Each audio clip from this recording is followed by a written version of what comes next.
Desvelar a vida e a obra de uma artista significa percorrer espaços por ela já visitados. Caminhos que entrecruzam o público e o privado com a história de uma vida e de tantas outras vidas compartilhadas. Para decifrar as narrativas que afloram da alma dessa artista, descobrimos um ser extraordinário e complexo, envolto na aura das coisas mais simples, oriundas de ambientes feitos de gente, de famílias e de mulheres. É desta matéria subjetiva que ela extrai a essência para suas criações e reflexões. Dessas experiências vividas, latentes desde a memória da infância mais antiga, é construída a trajetória artística desta mulher. Sintonizada com seu tempo, possuidora da linguagem contemporânea, ela deixa sua digital tão peculiar nas partilhas, no entorno feminino, nas interferências e nas instalações. Provocações do tempo presente, singularidade, subjetividade e materialidade, contemporaneidade. Rosina de Franceschi é uma artista que sabe inquietar-se, polemizar, questionar e questionar-se. Revirando esse referencial teórico que eu ia encontrando, a princípio escasso, eu fui ver que existiram sim muitas mulheres pintoras, muitas mulheres artistas. E por que elas não aparecem? Não há registro, não encontro obras. E fui ver que elas foram pessoas que viveram no anonimato. Suas obras não figuram em grandes galerias, grandes museus, mas que houveram sim, houveram grandes artistas desde o Renascimento. Só que o espaço a elas era vedado. Era um meio predominantemente masculino. A mulher ali era só representada por eles, mas ela não era a produtora. E o segundo ciclo, então, é a fase da ruptura mesmo, em busca dessas novas linguagens para dar conta da expressão daquilo que a artista quer colocar, né? Da sua relação com o mundo, onde ela rompe mesmo com todo o suporte e vai à busca de novas linguagens, que são as linguagens bem contemporâneas de hoje. A contemporaneidade permite a exploração dos mais diversos e inusitados materiais. O artista não produz mais em seu ateliê. Isso é uma referência do passado já. Nós, artistas da contemporaneidade, trabalhamos na rua, no muro, num ateliê por vezes, dentro de casa, na calçada. Não há um espaço definido. O que vale é o conceito e essa significação que a gente traz. Essa multiplicidade do olhar da artista, com a licença de liberdade que se expande em grandes dimensões coloridas, que o suporte é diverso e que o universo criativo realmente ele tem a sua licença de liberdade. O que acontece nesse novo ciclo? As referências familiares elas são acentuadas. Onde antes ela buscava um artifício, que era nas tintas, agora ela coloca o objeto do mundo feminino dela como obras de arte. Essa motivação inicial tomou uma dimensão muito maior. Ela chega às minhas obras da forma mais inusitada e impensada antes. Essa questão da mulher está presente o tempo todo, seja nas instalações, seja nas pinturas, seja nos textos, das mais diversas formas que a contemporaneidade permite trabalhar. Os trabalhos também de Rosina nos mostram essa diversidade que o artista tem, de vários olhares, a maneira de ver, de sentir, de tratar o material. Aí vem toda aquela série dos pratos. O que são os pratos? Se não é onde é colocada a comida, o alimento da vida. É o alimento dela enquanto processo de criação, né? O eterno retorno ao afeto. Eu tive a ideia de trabalhar numa obra no sentido coletivo e mais amplo, que é a questão dos pratos. Aí eu comecei a pedir doações de pratos que tivessem sido muito usados, servido muitas refeições. Das doações deste objeto surgiram várias ideias e desdobramentos. Uma delas foi o registro destas memórias na criação do livro de artista.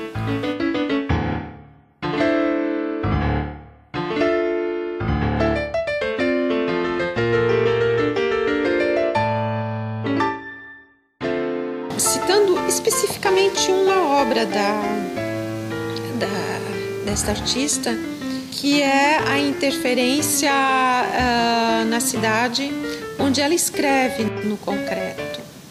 Tudo padrão, tudo arrumado. Essa obra dialoga com todo um estilo de vida do povo blumenauense, mas dialoga, sobretudo, com a minha própria história, essa trama que eu trago de observações desde lá na minha primeira infância. A obra se torna totalmente reflexiva, né? E na formatação de quem a recebe. E aí está justamente a ponte, a ligação do mundo feminino, que é o mundo do afeto e da sensibilidade. A arte é subjetiva, o objeto é externo. A arte, em primeiro lugar, aquela que você faz, que eu faço, que todo mundo faz, seria material, prático, teórico, estético. Não é monopólio de alguém o fato de se dedicar à arte. Uma pessoa normal, qualquer uma, se tem amor à coisa, pode começar e com o tempo ela se afirma, tentará se revelar ela mesma através da arte. Não aspirará a concorrer com arte do passado ou do futuro. Tentará ser original.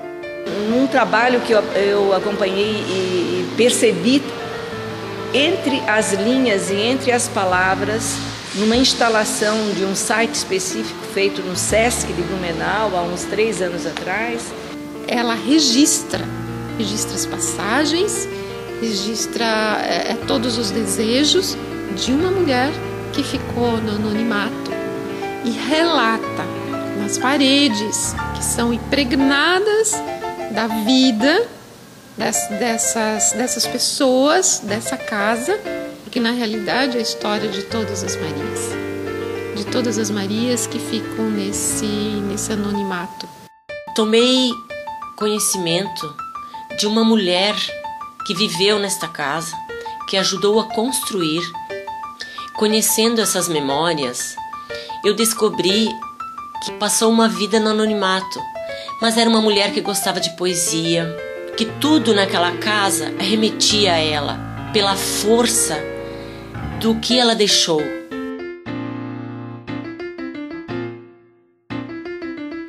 No primeiro ciclo, essas memórias elas tinham uma relação bem familiar e bem pessoal. Quando ela vai para o segundo ciclo, essas memórias, essas referências que antes eram referências familiares, agora se torna coletivo. É a voz de todas as Marias, a voz de todas as mulheres.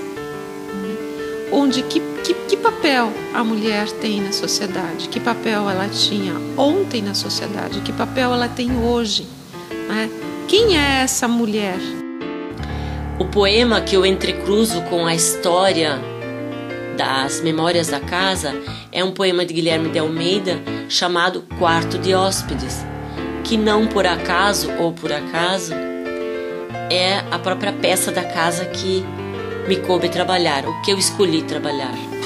Essa passagem de uma obra para outra não é propriamente uma passagem, é uma continuidade do trabalho, simplesmente numa linguagem diferente, num suporte diferente, mas é a mesma voz. São as mesmas memórias que saiu realmente de um espaço familiar, privado e agora está no coletivo. A obra de Rosina, ela está dentro do olhar contemporâneo, teve várias premiações, enfim, é uma trajetória reforçada e revestida de pesquisa e de muitas buscas. Vendo os trabalhos, eu vejo você. Aquela parte que não dá para ser vista, que é física, é expressão. E se nota que tem qualidade, que isso é criativo, há qualidade estética. E me lembra também, ludicamente, uma passagem com Lindolfo Bell, aonde na década de 80 ele falava, né, poderíamos ousar, mesmo porque vocês não são mulheres de penas, nem de apenas e nem de Atenas, mas são mulheres de antenas. E isso era maravilhoso.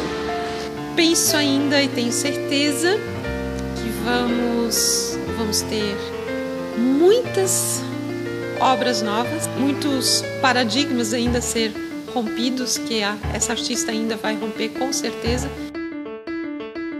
O nosso olhar, ele não descansa nunca.